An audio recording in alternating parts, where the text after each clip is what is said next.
High বন্ধুরা, কেমন আছো সবাই? আজকে কি রেসিপি করব চলো ঝটপট দেখে নাও। দেখো কুমড়ো শাক, বাড়িতে কুমড়ো শাক হয়েছে, সেই কুমড়ো শাকের রেসিপি করব। কুমড়ো শাকগুলো কেটে ধুয়ে নিয়ে চলে আসলাম। বন্ধুরা, আমার রান্নাঘর টুকে কিচেনে সবাইকে স্বাগত জানাই। ভিডিওটা প্রথম থেকে শেষ পর্যন্ত দেখার অনুরোধ রইল।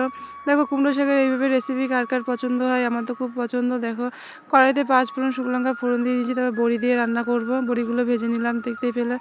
তারপরে একটু কিন্তু হলুদ লবণ দিয়ে ভেজে নিয়ে তারপরে কাঁচা লঙ্কাগুলো দিয়ে তারপর যে কুমড়ো শাকগুলো কেটে রেখেছিলাম তারপর দিয়ে একটু ঢাকা দেব।